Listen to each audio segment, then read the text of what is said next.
Wabarakatuh.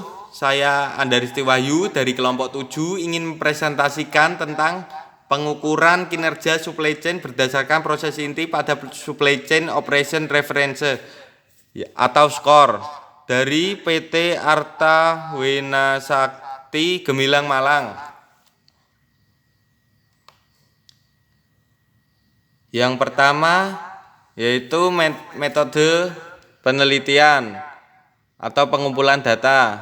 Metode pengumpulan data yang dilakukan adalah observasi pada proses produksi. Yang kedua, wawancara mengenai sistem supply chain perusahaan. Yang ketiga, dokumentasi perusahaan. Yang keempat, mengumpulkan file. Yang kelima, mengumpulkan arsip atau catatan-catatan perusahaan serta kuesioner untuk validasi dan pembobotan KPI. Proses kedua yaitu pengolahan data. Berikut ini merupakan tahapan pengolahan data yang dilakukan. Yang pertama, identifikasi supply chain perusahaan. Identifikasi supply chain perusahaan dilakukan dengan cara mengamati supply chain perusahaan dan menyusun kerangka supply chain perusahaan dengan pendekatan metode SCORE. Yang kedua, dekomposisi proses SCORE. SCORE meliputi 3 level, yaitu di mana ketiga level tersebut menunjukkan bahwa SCORE melakukan penguraian atau dekomposisi proses dari yang umum ke yang detail. Yang ketiga ialah validasi KPI yang digunakan dalam pengukuran performansi supply chain. Setelah KPI ditentukan, kemudian dilakukan validasi terhadap KPI tersebut. Apakah benar-benar mempresentasikan performansi supply chain perusahaan. Yang keempat, membuat dan memberikan pembobotan terhadap hierarki KPI. Yang kelima, scoring dengan metode OMEX. Yang keenam, evaluasi kinerja supply chain perusahaan dengan traffic light system. Yang ketujuh, rekomendasi perbaikan. Rekomendasi perbaikan dilakukan dengan indikator yang masih memerlukan perbaikan dari proses tersebut. Selanjutnya, identifikasi supply chain produk kaleng dengan digambarkan dengan tabel berikut.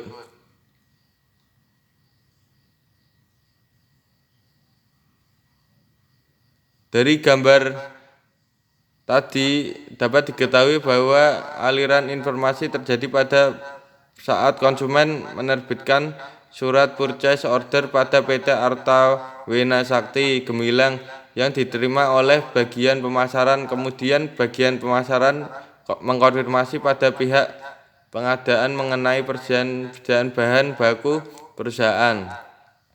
Ya, ini ya berikut prosesnya ini ya, penerbitan purchase order PO. Yang kedua ini supplier ETP dan bahan baku penunjangan. Yang keempat ini mulai membuat ya, proses pembuatan kaleng. Yang kelima proses pemasaran. Yang keenam ini sampai ke tangan customernya ya.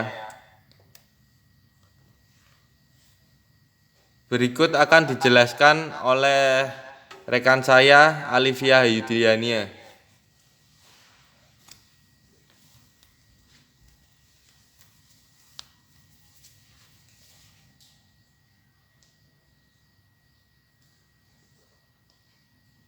Selanjutnya adalah identifikasi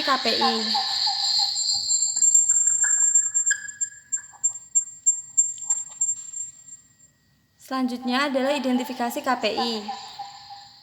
Berdasarkan model kerangka Supply Chain Operation Reference atau SCORE versi 10.0 yang dikembangkan oleh Supply Chain Council Supply chain dapat dibagi menjadi 5 perspektif, yaitu plan, source, make, deliver, dan return.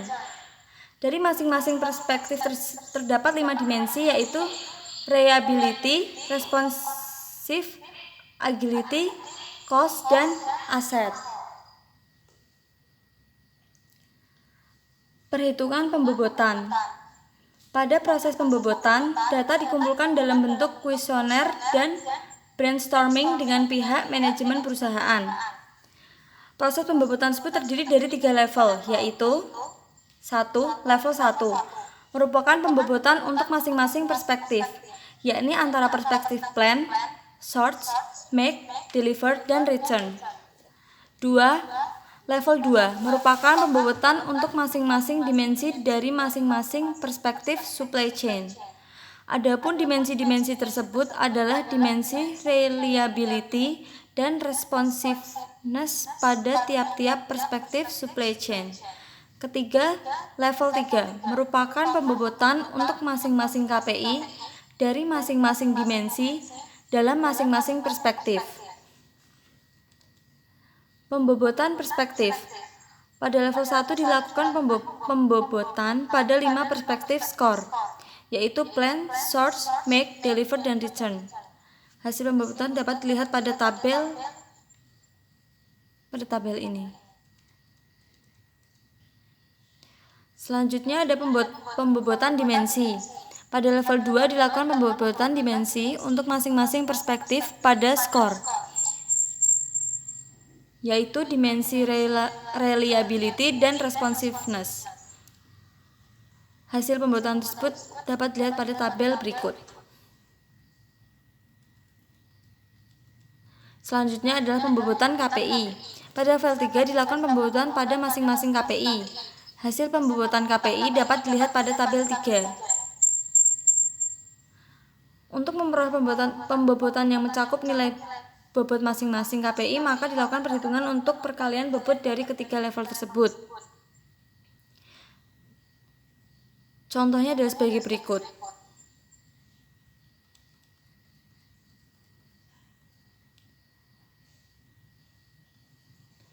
Selanjutnya itu best practice. Untuk mengetahui apakah perusahaan sudah mencapai best practice, dilakukan dengan mengulang data perusahaan lain dari literatur terdahulu yang berkaitan dengan kata pencapaian untuk masing-masing KPI, baik dari KPI PT Artawena Sakti Gemilang maupun KPI perusahaan lain yang pernah mencapai best practice. Selanjutnya itu scoring system yang dilakukan menggunakan objective matrix atau OMAX. Hasil scoring system untuk masing-masing perspektif skor dapat dilihat pada tabel 4 sampai dengan tabel 9.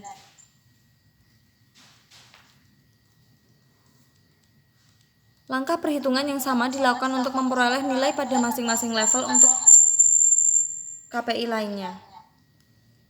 Setelah diperoleh nilai untuk setiap level, selanjutnya pada bagian monitoring dapat diisi berdasarkan posisi level pada angka performance, yang merupakan performansi supply chain perusahaan pada tahun 2013. Untuk mengisi level di bagian monitoring, langkah yang dilakukan adalah dengan menggunakan rumus interpolasi. Adapun contoh perhitungannya yaitu sebagai berikut.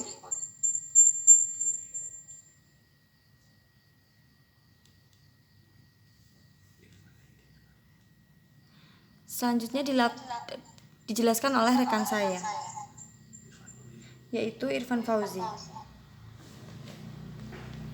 Salah bos.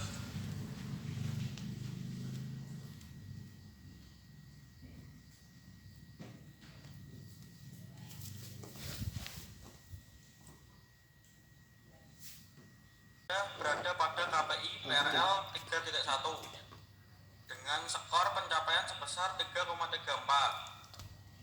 KPI tersebut berada pada kategori merah, sehingga pada KPI tersebut harus segera diberikan tindakan perbaikan untuk meningkatkan kinerjanya. Berikut ini tabel 4-nya. Dan pada tabel 5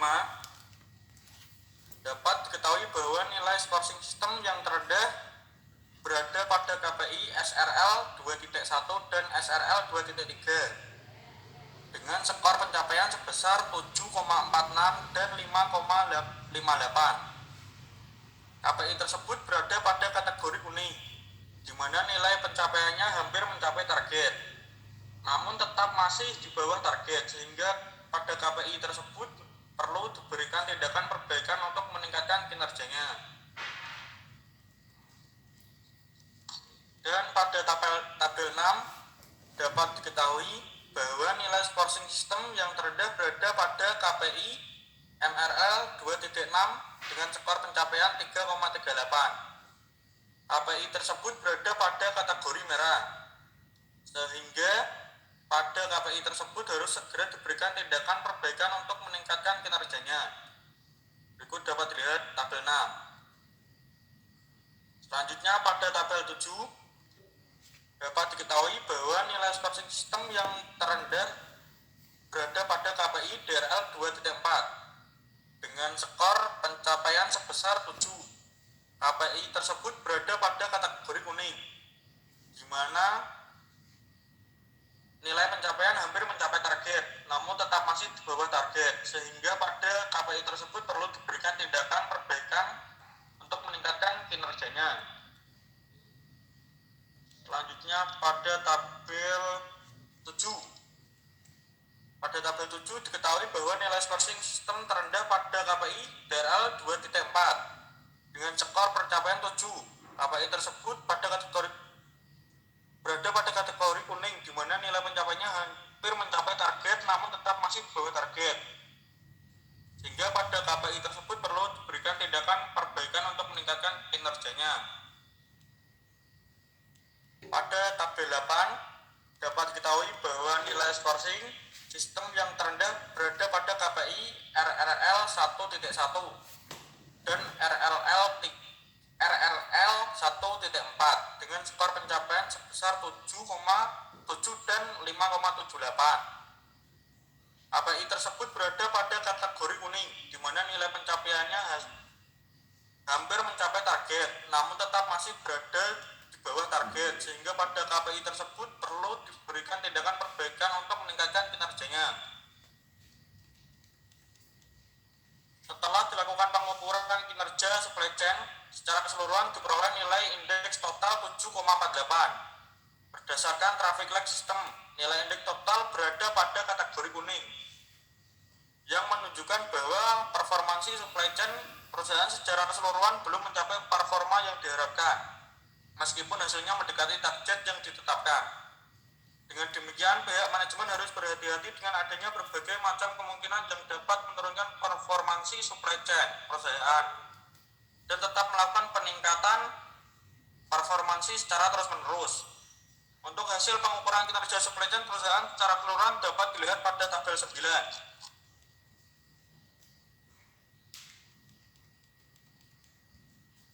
Dan untuk hasil dan pembahasan akan dibahas oleh teman saya, Mas Irfan.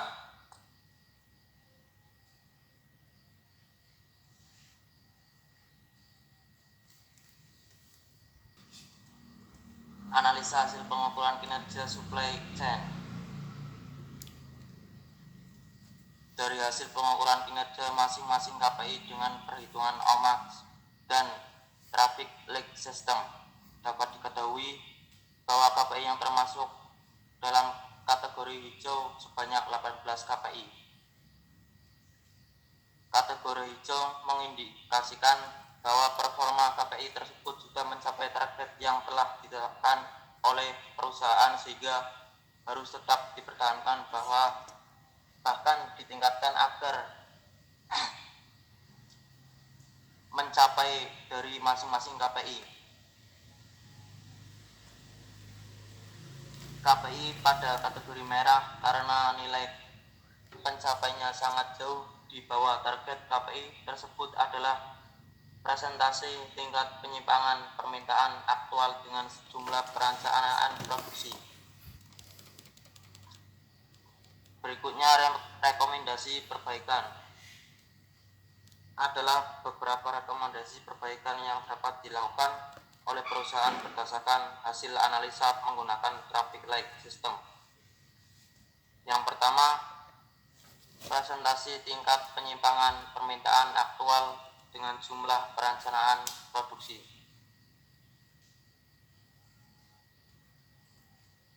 Permintaan produk yang bersifat fluktuatif, rekomendasi perbaikan yang dapat diberikan adalah hendaknya perusahaan selalu mempunyai stok bahan baku agar terjadi stock out sehingga dapat memenuhi permintaan konsumen. Yang kedua, presentasi efektivitas waktu pengecekan mesin secara berkala. Diberikan adalah hendaknya bagian maintenance lebih disiplin dalam menjalankan jadwal preventif maintenance, yaitu pemeliharaan mesin dengan pencegahan sebelum mesin mengalami kerusakan. Yang kelima akan dilanjutkan dengan Saudara Evan Fauzi.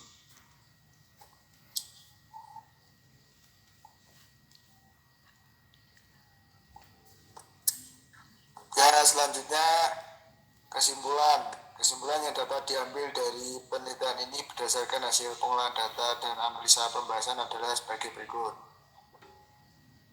1.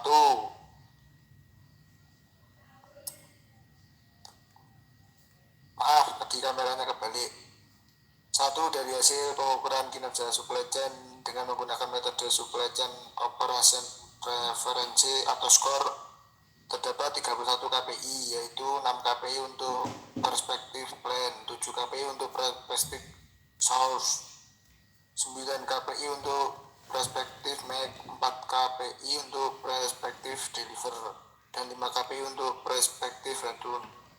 Untuk hasil scoring dapat menggunakan metode OMAX. Dengan menggunakan metode OMAX diperoleh nilai indeks total sebesar 7,78. Berdasarkan traffic light system, nilai indeks tersebut berada pada kategori kuning yang menunjukkan bahwa performa supply chain PT Gemilang Malang secara keseluruhan belum mencapai performa yang diharapkan. Meskipun hasilnya mendekati target yang ditetapkan dari hasil pengukuran kinerja masing-masing KPI dengan perhitungan OMAX dan traffic light system, dapat diketahui bahwa KPI termasuk dalam kategori hijau sebanyak 18 KPI, kategori kuning sebanyak 11 KPI, dan kategori merah sebanyak 2 KPI. Yang kedua, dan perbaikan dengan segera adalah aktivitas yang berada pada kategori merah, yaitu A. KPI PRL 3.1, yaitu presentasi tingkat penyimpangan permintaan aktual dengan jumlah perencanaan produksi. B. KPI MRL 2.6, yaitu presentase efektivitas waktu pengecekan mesin secara berkala. Kesimpulan yang ketiga, rekomendasi perbaikan diberikan untuk aktivitas yang pencapaiannya jauh di bawah target yang diharapkan atau hampir mendekati target namun belum mencapai target tersebut, yaitu 2 aktivitas yang berada pada kategori merah dan 11 aktivitas yang berada pada kategori kuning. Akan tetapi yang perlu segera mendapat tindakan perbaikan adalah aktivitas yang masuk dalam kategori merah, yaitu 1. Untuk indikator presentasi tingkat penyimpangan permintaan aktual dengan jumlah perencanaan produksi. Rekomendasi perbaikan yang dapat diusulkan adalah memenuhi stok pada bahan baku dan buffer stok yang dapat memenuhi permintaan yang bersifat fluktuatif agar tidak terjadi stop out. Yang kedua, indikator presentasi efektivitas waktu pengecekan mesin secara berkala. Rekomendasi perbaikan yang dapat diusulkan adalah melakukan pengecekan mesin secara teratur sesuai dengan jadwal yang telah ditetapkan. Dari ketiga tersebut itulah kesimpulannya yang dapat diambil. Sekian presentasi dari kelompok kami. Saya Andaristi Wahyu, NIM E12 2018 01187. Saya Alifia Yudiani, NIM E12 2018 01257. Saya Kristiawan Hidayat, NIM E12 2018 01219. Saya Irfan Fauzi, NIM E12 2018 01186. Saya Irfan Fauzi, NIM E12 2018 01256. Sekian dan terima kasih dari kelompok kami. Wassalamualaikum warahmatullahi wabarakatuh.